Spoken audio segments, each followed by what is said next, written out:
simply asking people to make choices would result in the powerful consequences that our study showed. Subsequently, I realized that making choices results in mindfulness, and perhaps our surprise was because of the mindlessness we shared with most of the culture.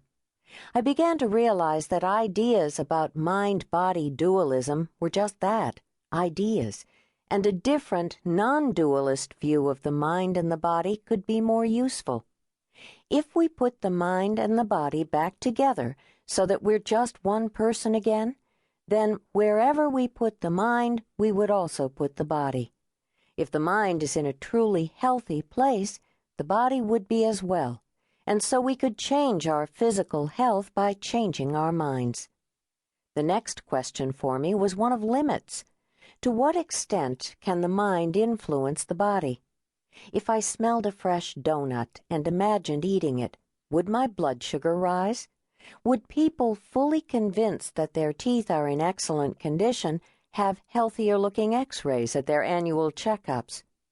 Do men who become bald at a young age and thus see themselves as prematurely old test as older physiologically than men their age with a full head of hair? Do women who undergo cosmetic surgery and see a more youthful self in the mirror age more slowly? The questions may seem a bit out there, but they were worth asking. In 1979, several years after that initial investigation with plants and nursing home residents, it seemed natural to continue testing the question of limits with an elderly population.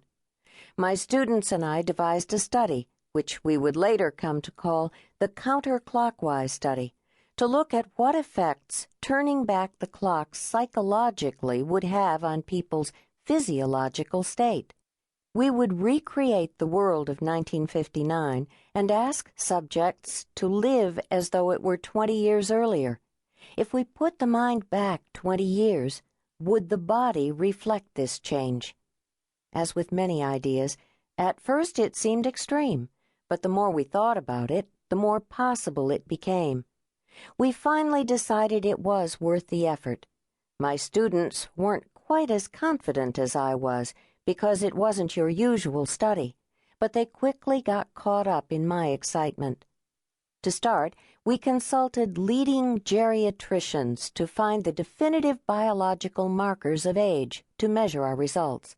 Astonishingly, we were told there were and still are none. Without knowing someone's chronological age, science cannot pinpoint how old someone is.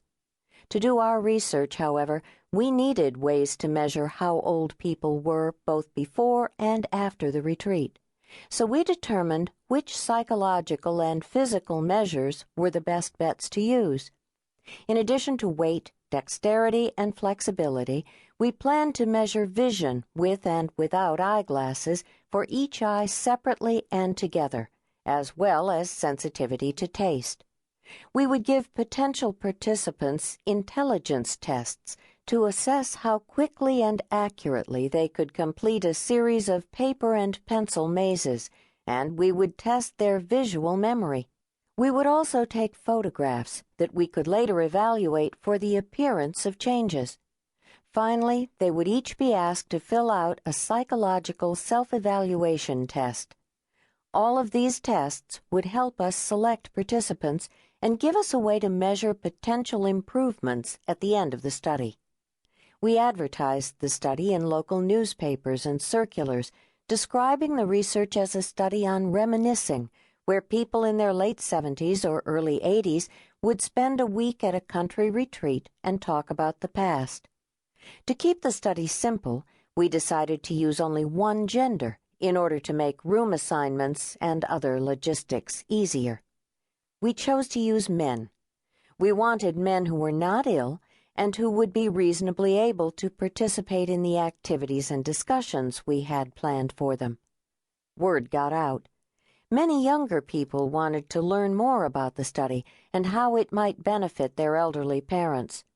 Those selected, based on their telephone interviews, came to the office to take the baseline physical and psychological tests. The interviews were memorable. At our first meeting,